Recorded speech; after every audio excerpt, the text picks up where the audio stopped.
যে কোথায় পাবে কার মনের হদিশ, এত থাকে বুকে চাপা ভালোবাসার নদী। ঢেউ মুঠোয় রেখো যেন যায় না খোয়া, তাকে বানায় সোনা অনুরাগের ছোঁয়া। রাধে রাধে বন্ধুরা, কেমন আছো তোমরা সবাই? আশা করছি তোমরা সবাই খুব ভালো আছো, আমিও ভালো আছি। তো এই সিম্পল হাউস ওয়াইফ জয়সীর নতুন আর একটি ব্লগে তোমাদের সকলকে স্বাগত জানাই। এখন বাজে ওই 8:45 মতন। তো বাড়ি থেকে বেরিয়েছি 7:30টার সময়। তো এখন আস্তে আস্তে 10টা মিনিট হয়তো টাইম লেগে গেছে। আর এই যে এসেছি দেখো আমাদের বাস স্ট্যান্ডে। তো বাস স্ট্যান্ড থেকে এই যে আমি নদীর দিকে যাচ্ছি, আর দেখো কত জল বেঁধেছে। তো চারিদিকে না বন্যা হয়ে গেছে, আমরা অথই সাগরে ডুবে যাওয়ার মতন পরিস্থিতি। এই যে ওখান থেকে দেখালাম ভাঙন যাচ্ছে, ওখান দিয়ে কিন্তু এই জলস্তর সরেও অন্য গ্রামের দিকে ঢুকছে জল। আর দেখো নদীর কিন্তু কুল কিনারা একেবারে হারিয়ে ফেলেছে। এখানে ছিল মাঠ, সেখানে হয়েছে নদী। আর দেখো নদীর জল কিন্তু পুরো ফুলে ফেঁপে উঠেছে। এই যে গত কয়েকদিনের নিম্নচাপে যে কি পরিস্থিতি হয়েছে সেটা দেখতেই পাচ্ছ। তো এই যে দেখো শ্মশানকালীর মন্দির, আমার আগের ব্লগ যারা দেখেছো তারা অবশ্যই জানবে যে এই মন্দিরে আমরা পুজো দিতে আসতাম। আর অবশ্যই জল টপকিয়ে এই যে এসেছি ব্রিজের উপরে। তো ব্রিজের উপরের এই সাইডে দেখো অথই জল, মনে হচ্ছে যেন সাগর হয়েছে, শুধুমাত্র স্রোত নেই। ঠিক তেমনই অপর প্রান্তে দেখো পুরো কচুরিপানা ভর্তি হয়ে আছে। তো এই কচুরিপানা মাঝে একবার পরিষ্কারও করেছিল, তবে ওই যে জলে জলে আবার ভেসে এসে জমাট বেঁধেছে। আর যাওয়ারও তেমন রাস্তা নেই। আগে যখন নদীতে বান আসতো তখন না বানের জলে ভেসে যেত, তখন তো নদীতে নৌকা চলাচল করতো। আর এদিকে দেখো আকাশে দুটো শগুন উঠছে, তবে এত দূর আকাশে যে সেটাকে চোখে একেবারে মেলানোই যাচ্ছে না। আর এই যে ব্রিজের উপর দিয়ে তো আমরা যাচ্ছি ওই পারে। তো এটা কিন্তু আমাদের ইছামতি নদী। তো নদীর এক কূল থেকে তো দেখে আসলাম আমাদের ওই পাড়টা বেশ খানিকটা জলই হয়েছে ওই হাঁটুর নিচ অবধি, তবে এই পাড়ের অবস্থা আরও খতরনাক। আর এই যে দূরে দাঁড়িয়ে জুম করে তোমাদেরকে দেখাচ্ছি, ওই কাকুটা দেখো প্যান্টটা কতটা গুটিয়েছে, যতটা গুটিয়েছে ঠিক দূরে গিয়ে অতটাই জল। তবে এই যে বাইকগুলো যাচ্ছে, যদি একবার স্টার্ট বন্ধ হয়ে যায় তবে তার সাইলেন্সার পাইপের মধ্যে জল ঢুকে যাবে, তা কিন্তু ওই বাইকটা ঠেলে ঠেলে নিয়ে যেতে হবে। আর আমরা এই যে এখানে দাঁড়িয়ে আছি, এর অপর প্রান্তেও কিন্তু দেখো জলে জলাকার হয়ে গেছে। আমার পেছন সাইড দিয়ে আমরা কিন্তু এসেছিলাম, সেখানেও হালকা পাতলা জল ছিল। আর এখানে কিন্তু এপারের হাট বসতো, সেখানে আবার শ্মশানকালী মন্দির আছে। তো এটা ডোবা এই সাইডটা, ওই জন্য এই সাইডটায় বেশি করে জল ওঠে। আর আমাদের ওই পাড়টা কিন্তু অতটা ডোবা না, ওই জন্য শ্মশানটা এখনও অবধি জেগে আছে। আর এদিকে দেখো পাটকাঠিগুলো পুরো একেবারে ফুলের মতো হয়ে আছে, যেটা দেখতে কিন্তু অসাধারণ লাগছে। তবে সবথেকে দুঃখের বিষয় চারিদিকে জলে জলাকার হয়ে গেছে, তো সেখানে কিন্তু আমাদের কখন কি হবে তার কোনো ঠিক নেই। তবে যদি জলোচ্ছ্বাস আরও বাড়ে তবে কিন্তু বন্যা হয়ে যাওয়ার ভয় আছে। আর এই ভয় মাথায় নিয়েই কিন্তু আমাদের ঘুরতে হচ্ছে। আর প্রধান কারণ ঘুরতে নিয়ে আসার, প্রতিদিন তোমার দাদাভাই বাজারে আসে, আমি জিজ্ঞাসা করি, তো আমাকে শুধু বলে তুমি যখন যাবে তখন দেখবে। আর এদিকে দেখো আমাদের বাস স্ট্যান্ডেও কিন্তু বেশ খানিকটা জল উঠে এসেছে, তবে তার কোনো ঠিক নেই যে কখন বাড়বে কখন কমবে। তো অবশেষে কিন্তু আবারও বৃষ্টি শুরু হয়েছে ঝিপঝিপ করে। আর এই যে ছাতা মাথায় দিয়ে টুকটুক করে যাচ্ছে এখন মায়ের দোকানে।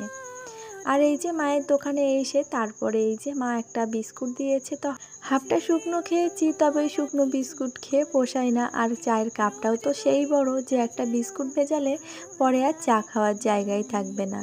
তো ওই জন্য বিস্কুটটা হাফ খেয়েছি আর হাফ চাতে ভিজিয়ে খেয়ে এই যে বসে আছি এবার ঘরের মধ্যে। যেহেতু বাইরের লোকজন এসেছে, তো আমি দেয়ালের এই সাইডে এসে বসে আছি। আর আমার মা দেখতে পাচ্ছ ওই যে চা বানাচ্ছে, আর তোমার দাদাভাই ওখানে বসে আছে। তো অবশেষে ওখানে বসে বেশ কিছুক্ষণ মায়ের সাথে গল্প টল্প হলো। তারপরে চলে এসেছে এই যে মিষ্টির দোকানে, সকালবেলা যেখানে পরোটা তৈরি হয়। সকালবেলা যেহেতু ব্রেকফাস্ট করিনি, আর ওদিকে বাড়িতেও বলে এসেছি যে বাড়িতে কোনো কিছু হবে না রান্না বান্না, বাবুদের জন্য পরোটা নিয়ে যাওয়া হবে। আর এই যে খাওয়া দাওয়া সেরে বেশ বাজার করে তারপরে বাড়ি ফিরছি। আর এখন কিন্তু মুষলধারে বৃষ্টি নেমেছে। দুজনের মাথায় কিন্তু ছাতা আছে, আমার হাতে আছে মুদিখানার বাজার, আর তোমার দাদা ভাইয়ের হাতে ছিল সবজি বাজার। এখন টুকটুক করে বাড়ির দিকে চলে এসেছি। আর এই যে তারপরে কিন্তু আমার স্নান কমপ্লিট হয়ে গেছে। আর ইতিমধ্যে আমি ফ্রিজ থেকে এই কুমড়োটা বার করেছি, কেননা ফ্রিজে কারেন্ট নেই। আর এই যে ওই কেরিভাগের সবজিগুলো কিন্তু এখন নিয়ে এসেছি। আর এদিকে আমি ফ্রিজ থেকে বের করেছি পাকা পটল আর কুমড়ো, আর নিচে পলিথিনে আছে পুঁই শাক। আর এদিকে বাজারের মধ্যে হয়েছিল মুদিখানার দুধ, বাসন মাজার সাবান আর তেল। আর এই যে ইতিমধ্যে সব কিছু কাটাকুটো কমপ্লিট করে রান্নাবান্না প্রায় শেষের দিকে। আর কাল যেহেতু ভাদ্র মাস শেষ হয়ে যাচ্ছে, মা মনসার পুজো আছে গ্রামে, তো সেই জন্য আজ সম্পূর্ণই নিরামিষ। আর এই যে রান্নাবান্না কমপ্লিট হয়ে গেছে সবটাই। তবে চলো এরই সাথে বলে রাখি, আমার আজকের ভিডিওটি তোমাদের কেমন লাগলো একটা কমেন্ট করে জানাতে ভুলবে না। আর যদি ভালো লেগে থাকে তো প্লিজ একটা লাইক করে দিও। আর নতুন যদি কোনো বন্ধু আজকে আমার ভিডিওটি এই পর্যন্ত দেখে থাকো, ভিডিওটি দেখে ভালো লাগলে চ্যানেলটিকে সাবস্ক্রাইব করে রাখতে পারো। আর পূর্ণ বন্ধুরা যারা অলরেডি এই কাজটি করে রেখে দিয়েছো তাদেরকে জানাই অসংখ্য ধন্যবাদ আর অনেক ভালোবাসা। রাধে রাধে বন্ধুরা। আর এই যে খাওয়া দাওয়া পুরো কমপ্লিট করে তারপরে একটু রেস্ট নিয়েছি। আর এখন অবধি কিন্তু কারেন্ট আসেনি, আমার ফোনে মাত্র 30% চার্জ আছে। তো বৃষ্টি তো সেই যে আমরা বাজার থেকে যখন বাড়ি এসেছি সেই সময় বৃষ্টি শুরু হয়েছিল। আর এই বেশ 10 মিনিট মতন আগে বৃষ্টিটা কম আছে। এখন আকাশটা মোটামুটি ক্লিয়ার আছে, কোনো রকম কোনো বৃষ্টি বাদলা কোনো কিছুই নেই। আর দেখো একটা ফুলের কলি এখানে আছে। আর এত বৃষ্টিতে না ফুলের কলি কিভাবে ঝরে ঝরে পড়ছে জানো তো, দেখে এত খারাপ লাগছে। মাঝে মাঝে আসি গাছগুলোর একটু পরিচর্যা করতে, এই টবে জল বেঁধে যাচ্ছে গাছের গোড়ায়। আর এই বৃষ্টি যতটা ভালো ততটাই মন্দ।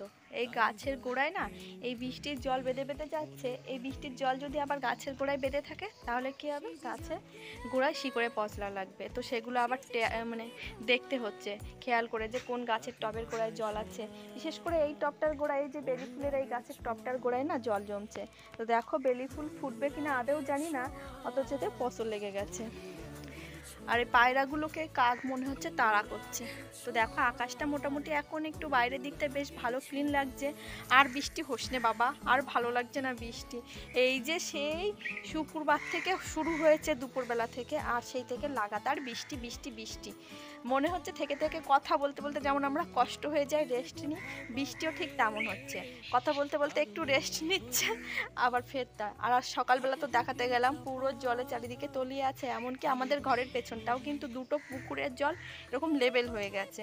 আমাদের মানে জায়গাটা একটু উঁচু বলে সেখান থেকে মানে আমার গলার এই পর্যন্ত হচ্ছে ধরো আমাদের এই যে বাড়ি উপরটা, আর এই নিচে দেখা এখান থেকে পুরো ডুবে আছে।